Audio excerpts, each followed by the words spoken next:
Hi, my name is Michael Malonham, and I'm the Managing Director for Fairafric Ghana Limited. Fairafric Ghana Limited is a chocolate making company established in 2020 and has been in existence for 5 years now. We produce the best organic chocolates you'll ever find on this market.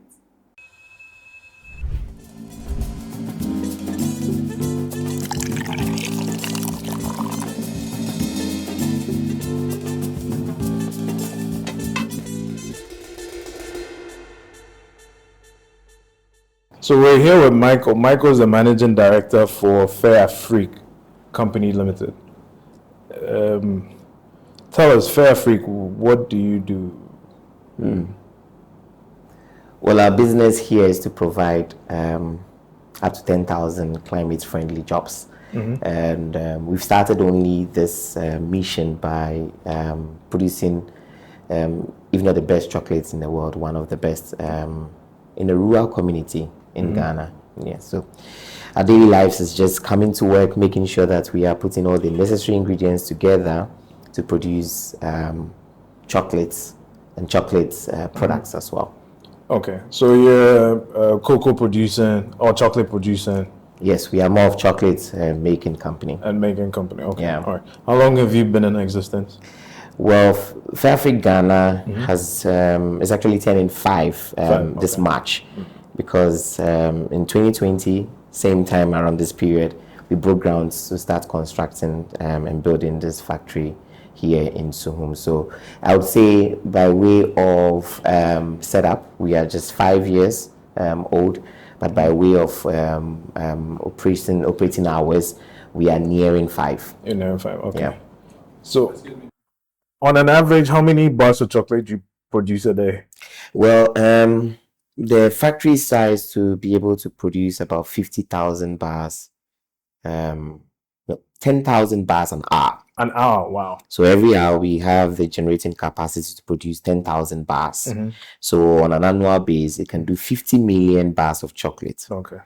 But you know what we are doing is to be able to just produce to orders and not produce to shelf. Okay. So depending on what the production plan is for the day, it ties into what will come out of the factory. Yeah. So last year, how many did you produce in total? I think last year we did about 400 metric tons of chocolate. Oh, chocolate. Okay. Yes, in various directions. So we started off with just the taps, and then later on we moved to the drops, and then there's also the artisanal line. Okay. So like chocolate as a base product can be used for anything, and that's what we do. So we produce it, and then the ones that will go to the taps goes, the one that will go to the drop line would also go, and then the one that would go for the artisanal making also goes there. All right. So out of this 400 metric tons, what was the Ghanaian market size?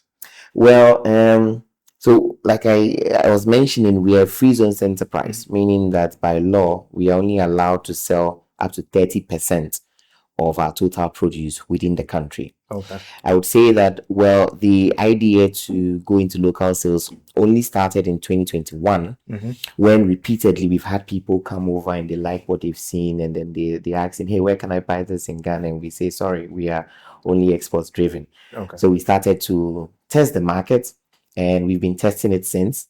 And I would say we are dominantly selling in Accra and Tema.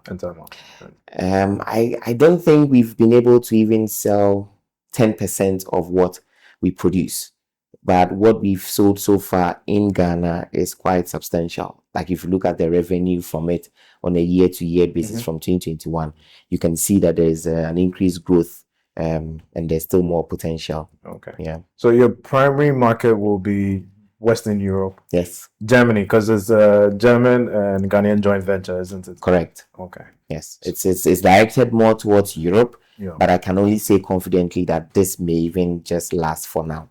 Okay. Because obviously this year and the coming years, we are also looking at doing a lot of sales within Africa. And if that really picks up, meaning that the competition between where we should ship to or produce and ship to will be fairly distributed. So if we are not selling in Ghana, we may be selling in South Africa, Rwanda. And I'm happy to say we're already selling in Rwanda for starters, and we are trying to push into the South African market. Okay. So most of it is in Western Europe. In Africa, the existing markets would be Rwanda. So in Africa, we are looking at Rwanda. We already started last year. South Africa was a test phase that really accepted the product, but then we realized that the tariff system between trading in between African countries is still being it's not really the best. So we took up the conversation with AFTA, and now I can confidently tell you that they have made plans based on the reduction in tariffs among the African countries. Currently, this year, it's looking at 10%. So we already started engagement with the South African team members. And if this goes well, we should be able to sell in South Africa this year. Also, on our stretch to the west, we also have contractual agreements now with a distributor who wants to sell in Benin, Togo, as well. So you at least you know that by end of this year we should have about 5 African countries that we already will be selling in. You have no idea how many people I speak to on a daily basis who are waiting for AFTA to take off.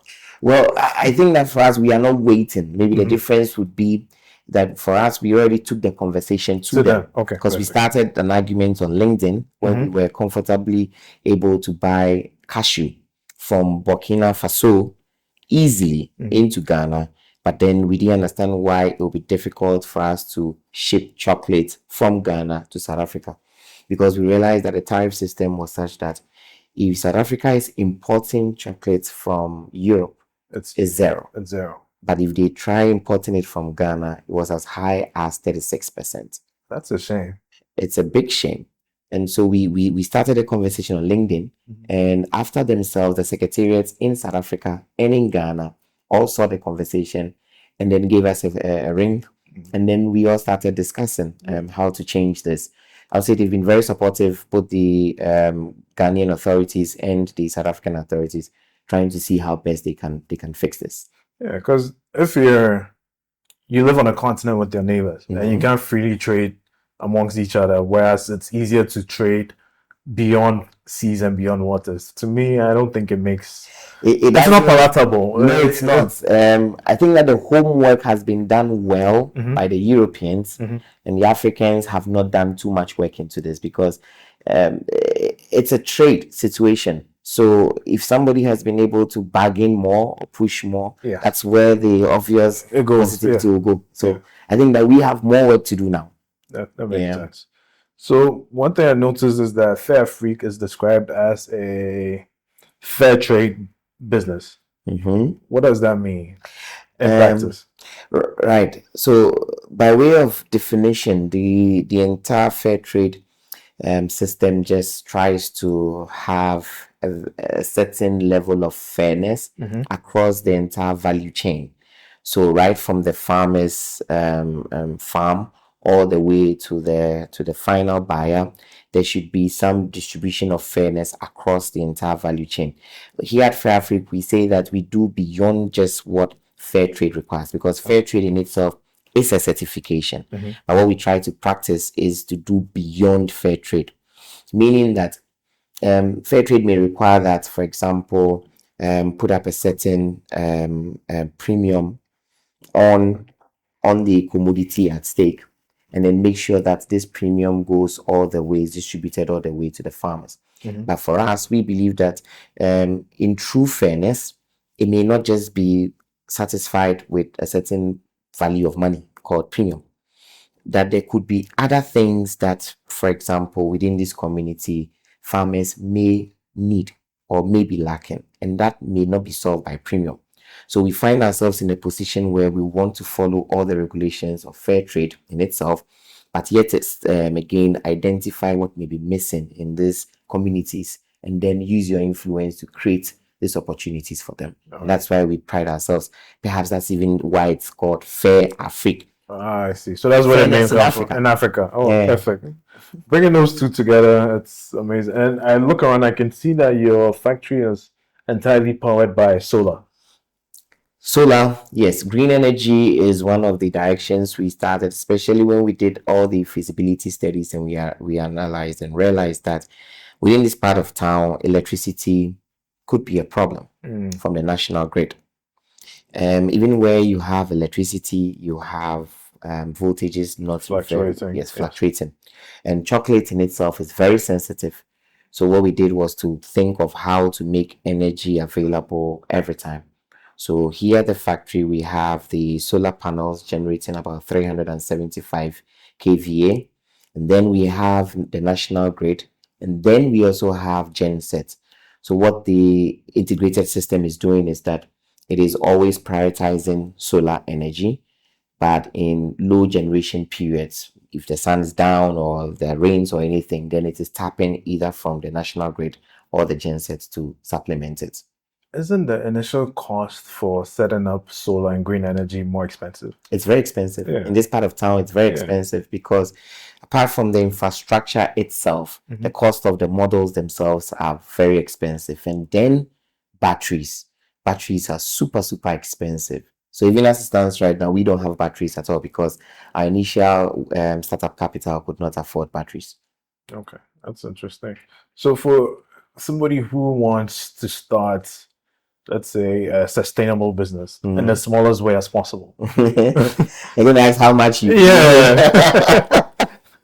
In the smallest way as possible. It differs. There isn't any fixed amount at this, depending on how big or how small you want to start.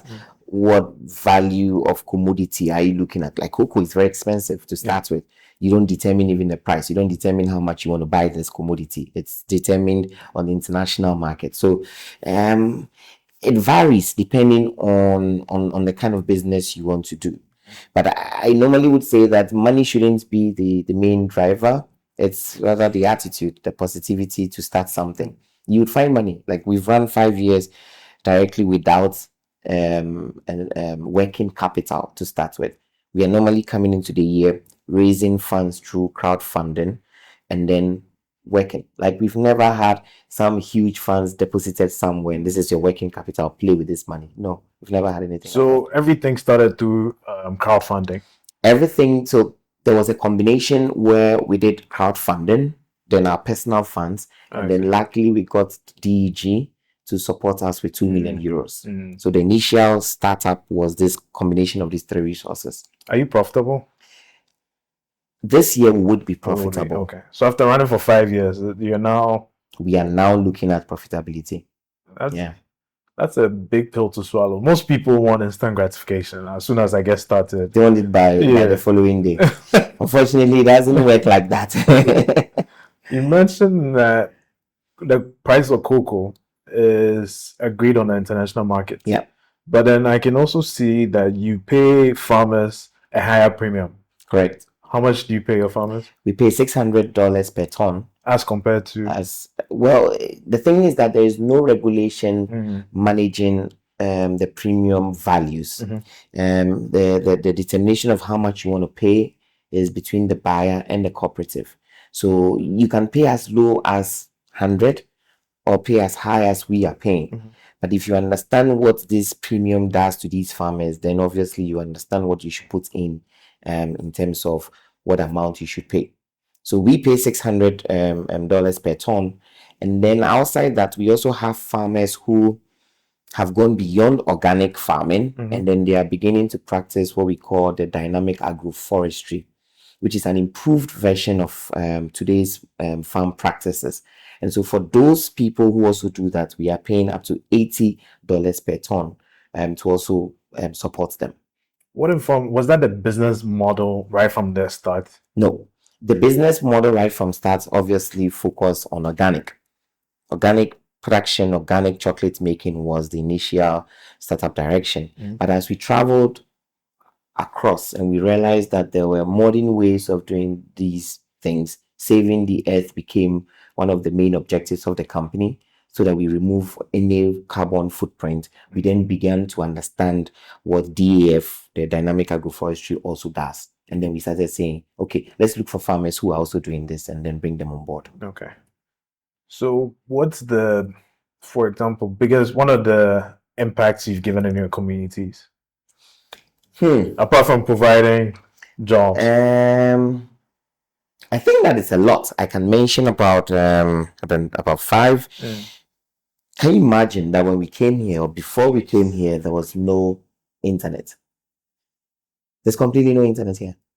Everybody here use only cellular data internet that you would find on your mobile phone. That was the best form of internet you could have. And then when we came, we started with radio waves. I think the signal is even more than 10 kilometers from here. And it was so unstable that even with the blow of the wind, we could be switching between China, Ivory Coast, like just like that. Until now, we had to commit some investment, and then had previous Vodafone, install a fiber optic internet service for the whole area. Well, there is a cable that is running from their premises to this side, meaning that now if anybody wants to tap into it, it's easy. Can do that. And imagine if we didn't show up, like this would just be something that may have never happened. So that's one of the biggest things we've done here. The other thing is that if we even look at what you have communities and schools and hospitals around this area that have not been fairly treated in terms of the distribution of the national cake. And now we are raising a huge campaign. Like this year, for example, as part of our 5th year celebration, we realized that the Suhum Government Hospital has only one incubator for the children. Like one incubator serving the entire community. At least 11,000 people must live in this community, if not more. There are more than 100 women here. Wow. And if everybody is getting pregnant and going to use that same incubator, then there's going to be a mad rush for this. So we are raising awareness and raising campaign to be able to support the hospital with about 25 incubators. We've also provided a lot of educational materials. We have this back to school that we do every year, where we select some schools within the community and provide educational material support to them. Like these are the same kids who are going to write BEC with those from GIS and those from Accra and all these people. Like imagine, like we visited one school where the whole computer ITC studies was drawn on the board. Yeah. So the mouse is on the board and then the keyboard is on the board, and you have to imagine this. So then you go and you provide infrastructure. So we go and then where we seek support and then we push that kind of infrastructure. So it means that the farmers for the cooperatives must have a very affectionate relationship with your company. They should. They should, if they also understand what we are trying to do. Because, it starts off first with direction towards just the farmers. But then afterwards, you realize that it's not just with the farmers, it's the whole community. Because we sit in this community and this is where we live and also do our stuff. So it makes more sense to open up the support to not just the farmers, but the entire community. Like just 2 weeks ago, we went fixing the district, the circuit court. Like the whole building was collapsing. Like everything was destroyed. And you're asking yourself, this is the condition the judge is sitting in to vet cases. Like, do you know what kind of judgments this person will pass? So as we speak now, we've completed phase 1 of the rehabilitation, and we are moving to phase 2. That's pretty incredible. So one thing, when you look at the cocoa processing industry, there's a documentary I saw one time that the farmers hadn't tasted what chocolate was. Do your farmers get to taste their produce?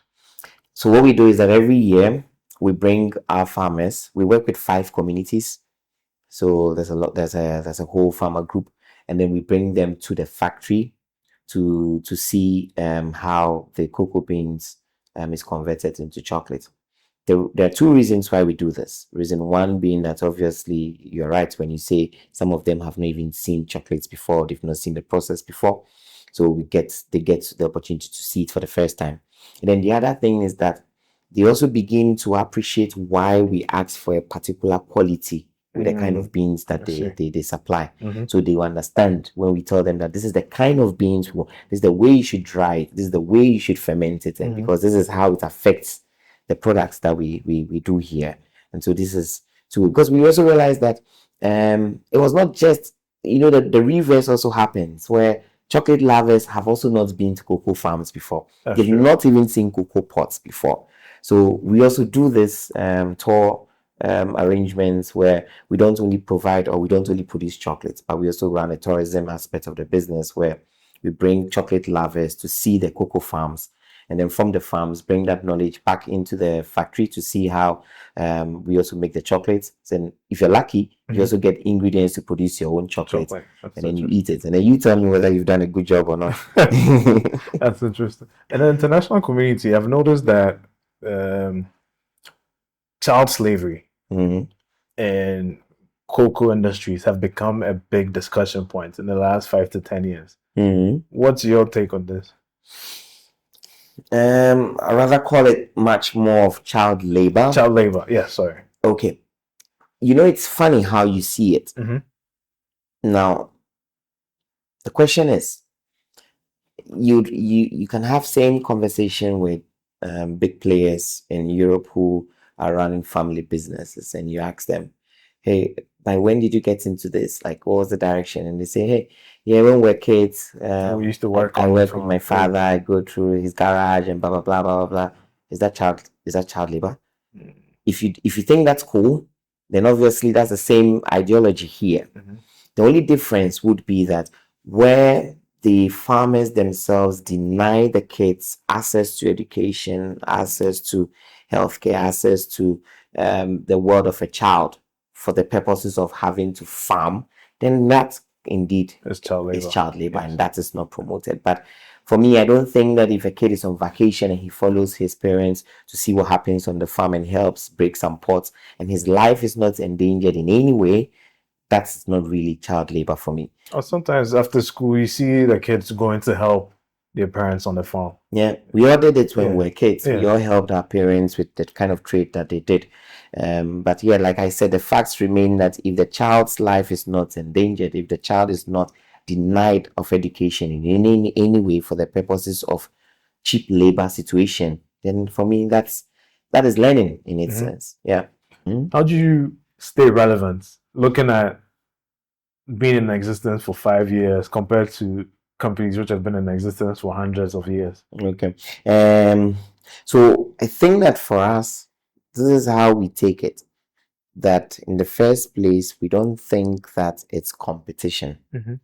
We believe that it is only, we have all come to a crossroad, and some people have taken a left turn and we have taken a right turn, because the market in itself is still very huge, and so there's space for everyone to still be in it. So if you take, for example, the local players, and if you take the 3 largest companies producing chocolates in Ghana, that's Golden Tree, CPC, Niche Cocoa, and then Fairafric, there is always a unique sale point for any of us. So whilst CPC, for example, would pride themselves in being the first chocolate making company from the government, from Kwame Nkrumah, Niche also prides itself as the first privately owned chocolate making company. And then we are also taking a lot of credit for being the only company that is doing chocolates with real inclusions. We are the only ones also doing chocolates with ingredients that are totally out of the jurisdiction. And then we are also the only one who is doing organic and doing this production with sustainable energy. So it is a direction that could be prosperous to anyone.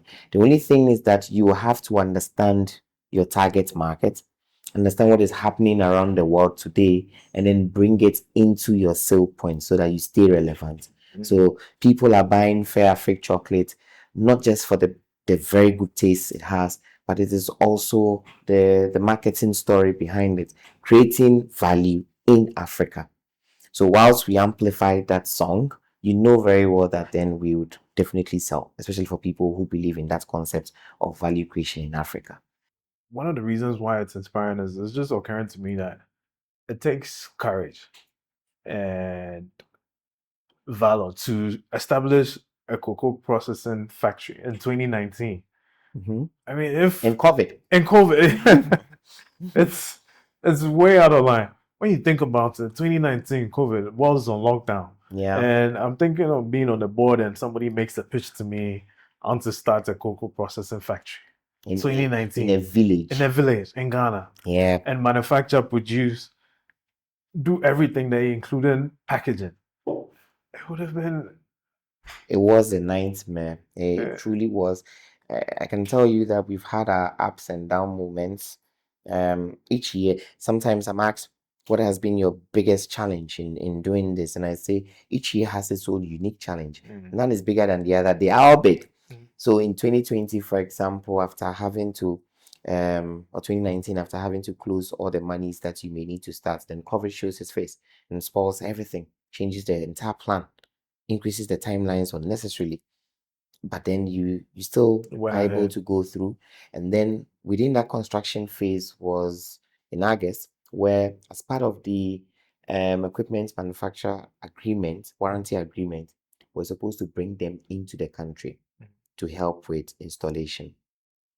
The airports were closed. There was no commercial flights. Like nothing was moving. And they said, look, if we are not coming, then that's it. And so I could only think of one person to help us do this. The person who closed the airport is the person who can open it for me as the president. So we wrote series of letters to the Flagstaff House. One landed on his table. We were called and invited to the Flagstaff House. We met the president. He sat just like you're sitting and asking me, hey, tell me about this project. And I narrated everything that we needed to do. He says, okay, so what should I do? I said, open the airport. And then he did that. Actually, it was the first time I realized that if government really wants to help you do the right thing, they surely have everything to do. Like we opened the airport for just a national airport for just 5 persons to come in. I couldn't even believe it until the plane landed and then I was given a call because I sat at the arrival area all alone. There was nobody driving there, no traffic, nothing. No immigration officers, nothing. I just sat there. I couldn't believe this was going to happen. And then at around 9 p.m., I got a call. Secret number picks up. Are you Michael? Where are you? I said, I'm at the arrival. Okay, move your car towards the VIP section. I said, wow. Then I drove there, and then my people joined me for. And then even that didn't stop. Because there was COVID, there was this mandatory 2 weeks quarantine. And like they said, look, we have to hold them for 2 weeks. I said, look, I have only 5 weeks with them. If you hold them for 2 weeks, I'm left with only 3. That can't happen. Okay, so what do? I wrote again to the president and the national security, the vice president, the Ministry of Health. And I said, look, I got these people to do COVID tests 2 weeks before the trip, 1 week before the trip, 3 days before the trip, and on the day of the trip. They have results covering all this. I think it only makes sense that you can hold them and then test them. And after 3 days, if the test is okay, they should be allowed to work. Well, they agreed because also my background is chemistry, so I understand the science behind this. So they were held up at the Lancaster Hotel for 3 days, and the results came and everybody was negative. And then we were allowed to come to the factory. You know, it was that same model that then the government decided to use to open the airport and then allow people to test before they come. And then when you come, they hold you for 3 days and then they test. Yeah. All I'm hearing is to run a successful business, you can't be risk averse. No. The day that you stop taking risks is the day you should be super worried because there's something going on wrong that you are not seeing. And by the time you see it, there's danger. The day you stop seeing these challenges, the day that you stop, you don't see them, you should be very worried because then something is happening you are not realizing. So do you think, I mean, your situation and also for other successful businesses, does it come down to fortune, luck? What is it? Because like the story you're telling me, on paper, it doesn't make sense. COVID time, them coming in, how you raise funds from where it started to what it is now. I don't think it's luck. Mana stopped falling long ago. So I don't believe in luck. I think that perhaps if within the entire life period, wherever you find yourself doing, if you take it that serious, like serious not just by what you do, by your network, by your relationship, by everything, like all these things are supposed to connect at a certain point. And you can harness that energy if you have done a good job in the past. Because, like, for example, all the things that came together for us to be able to build this were things that it only made sense at the time it was happening. Like my first 12 years in the cocoa space, I felt it was a waste of my time. Why? I came from school, from the university with a science background, chemistry. I was hoping to be one of the best quality assurance managers, and I started on that field. It was just 1 year. And the boss I worked with, the MD, kept moving me. Today I'm at quality. After 2 years, he's moving me to quality control, moves me to supply chain, moves me to warehouse logistics. I moved and moved and moved. I even went to accounts, I went to sales, I went to production. Within the 12 years, like there was nothing I could lay definite on and say, okay, this is my new direction. No. And I was very angry. I remember we had an appraisal session where I said, Edmond, you are derailing me. Like you are making it difficult for me even to have higher studies because I can't concentrate on one thing. And then when you take me here to go and set up a department, maybe we finish, then you move me again. And yeah, it was a big fight. But today I understand it. Because now it was my responsibility to start all these units and build them and understand how they all connect and work around it. So was I doing the right thing in the past? Yes. Did I know? No. But did I do it well? Very well. And today it's making sense. So I don't believe in luck. There is nothing luck in all these successful businesses that you see. The only thing is that at some point you begin to harness the energies of what you may have put in the past. You didn't even realize it, but they all begin to work for you. And for me, I think that is the magical point of it. At some point, everything comes together. It comes together. That's interesting. So what is a day in your life like when you come? How many employees do you have? We have 250 employees. That's in factory? Not at all, because we run shift system. Shift, okay. So at every point, you may find between 125, 150 thereabouts, yes. Every day is it's a field day for me. I'm not your typical MD sitting in the office just signing stuff. Are you a farmer as well? No, I love to I love to run around and I love to get my hands dirty. So I'm kind of hands-on, the hands-on kind of type. So I'm moving across each unit. I'm on everybody's WhatsApp platform, reading and understanding what's going on, contributing where I can. And this is how my day-to-day is filled like. Okay. Yeah. You visit the farms as well? Yes, on special occasions where I need to go to the farm, I also try. But I engage the farmers a lot, because then anytime it's time to buy cocoa is when I have to really spend good time with the cooperatives and all that stuff. What do you think the Ghanaian government and Ghana in general has to do to get a #1 spot in cocoa production? Because I know that has been taken over from Ivory Coast for a couple of years now. The thing is that this is farming. This is farming, so it's tangible. Meaning that if you want to take #1 spot, you should produce a lot. How would you produce a lot? By planting more trees, taking out old farms,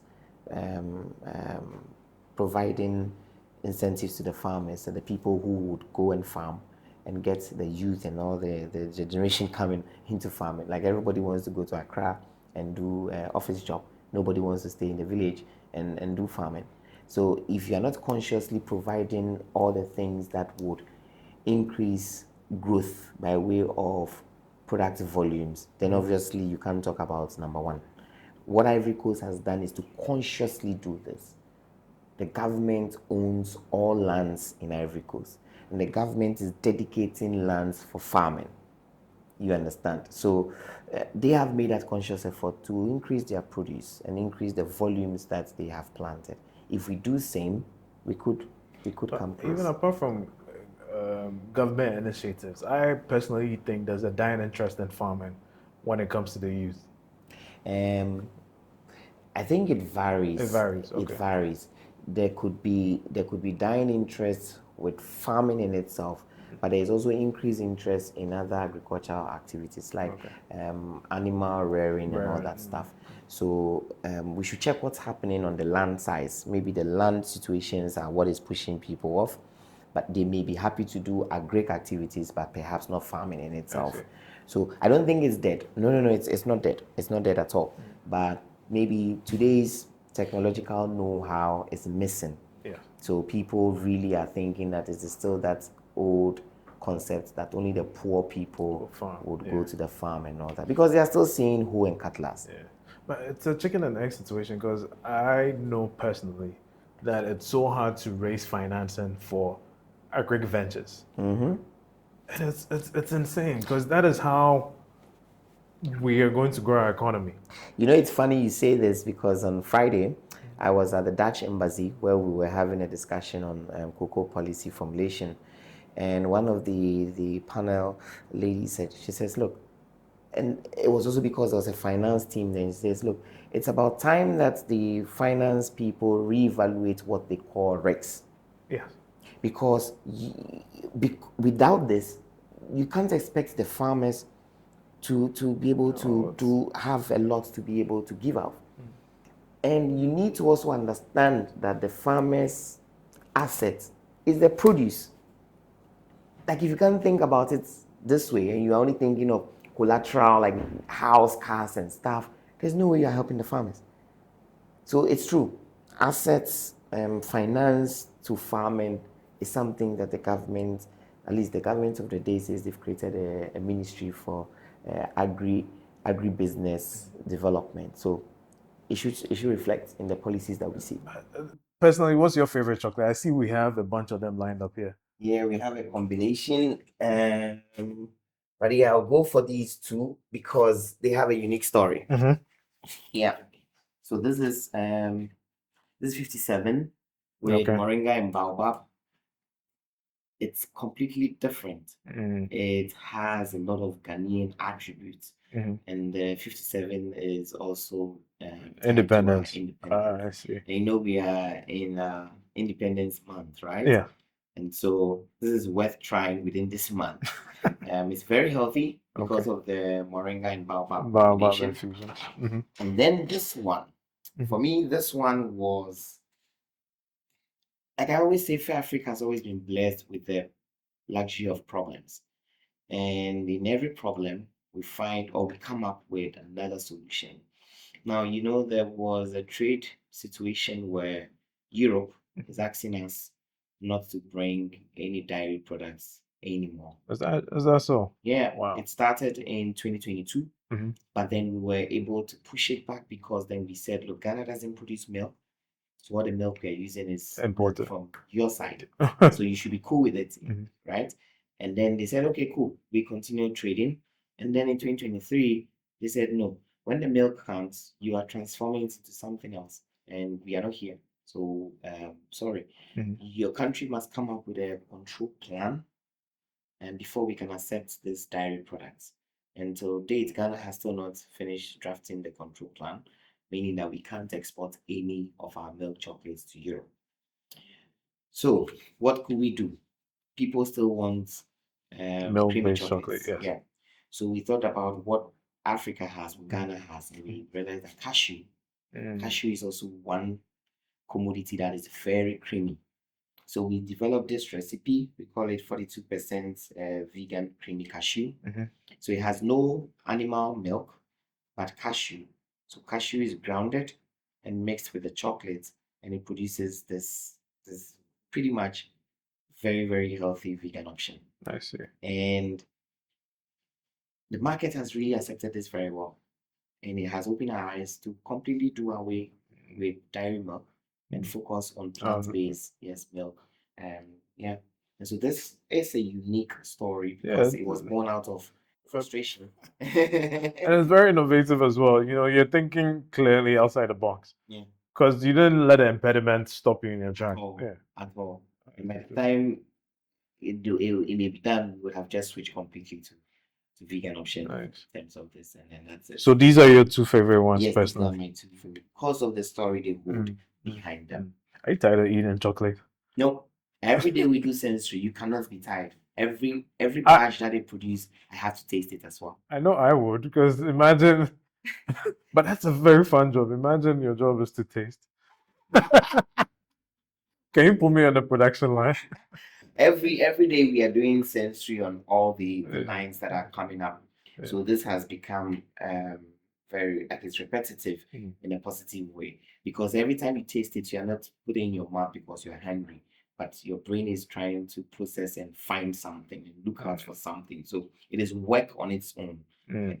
You don't really even get the stomach satisfaction that we have eaten too much chocolate, I'm full for the day. But I must admit that sometimes too, I'm very hungry and I just want to eat.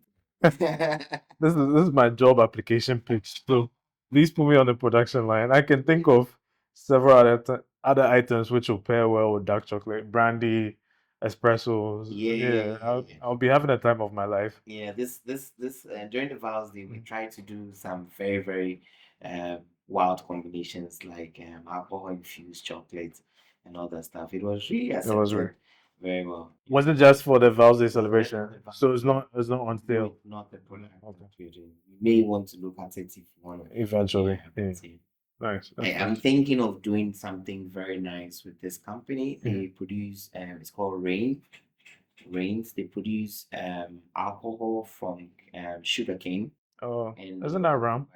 Alcohol from sugarcane is rum. So, but the company is called Rain. Okay. Yes, and what they are doing is similar to what we do, providing jobs for the rural folks, but they are focusing on ladies. It's a big company in Ghana as well. So I'm really looking at doing a partnership with them, because for me, I really love the synergies, because we can harness the energies and sell easily if we come together. I think that's the only way to go in order to create financial independence. Yeah. Because look at the sky. How many, birds fly each day? There's enough space for everyone. Yeah, close-minded people think that, no, you're my competition. I have to innovate in such a way that I can take you out. But for me, I think collaboration is key. It is key. Yeah. It will save us a lot of trouble if we come together at doing stuff. This year we already started. We're also working with Kua.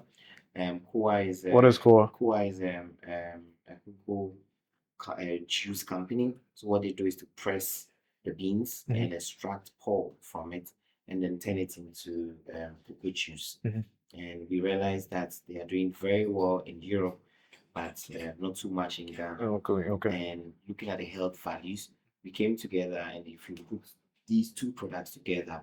So your packaging is lovely. I mean, you said chocolate must be visually appealing, and when I take a look, everything is produced here. Packaging design, packaging itself. Yes.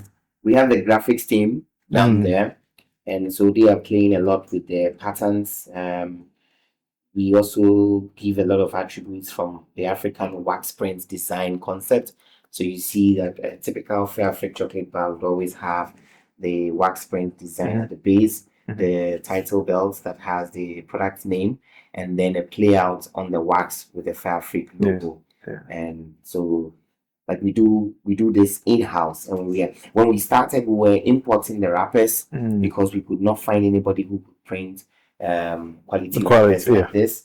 But now I'm happy to inform you that there are two printing houses in Ghana that do this and do it very well as well. So we switch supply, and we are printing all this in Ghana. The packaging is beautiful. Honestly, I think your graphics team deserve a raise. So that's something for you to think about. I can see Priscilla laughing, but I didn't hear this. Well, it was inspired by. I remember in 2019, when we were making all the preps for the build up of the factory, we had thrown the competition to the graphic designers in Ghana. So we actually just did.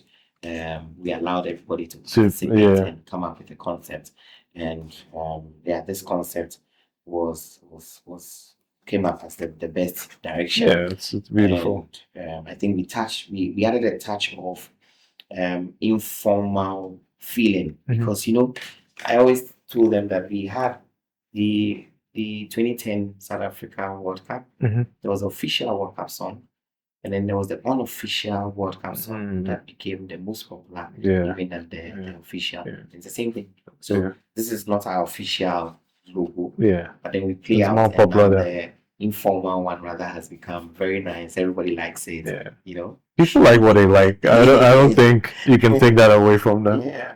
I remember sometimes, in the very beginning when we had a very strong marketing team who was focused really on the brand identity. And when we were doing our first Fairafric post, they wanted it, in the brand colors and all that stuff. And I thought it was boring. Yeah. And but we still did it. And then the next year we thought of, okay, what can we do? And then India fights for the keeping the same brand identity. We said, okay, fair enough. We keep the official Fairafric t-shirt. And then we have an unofficial Fairafric. I see. So we did. Normally, we are giving all our employees 2 t-shirts. So one is the official, and then one is the unofficial. And employees come wanting to buy more of the unofficial. I mean, it's remarkable. For example, not a lot of people take pride in the places they work. True. They just do it for a living. But it sounds like your employees honestly take pride in where they work and love coming here. Well, we've told them repeatedly during all our debates. I tell them help is not coming from anyone. You design your own destiny. Yeah. To also sit here. And if you do it very well, there is the possibilities. My job to create opportunities is your job also to create opportunities. And if we find it's on common grounds, then bam, we are good.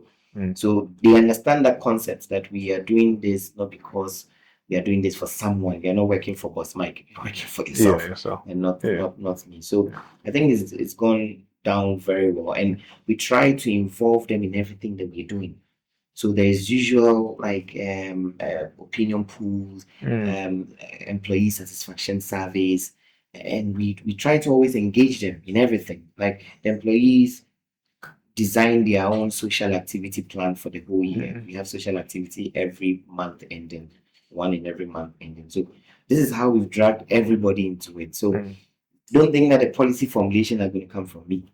We are all doing this together, and if we don't like it, we all change it. If we like it, we all uphold it, and that's how it's works. So they contribute to even the menu. We also provide meals for our team members, so they contribute to the menu that runs in the kitchen.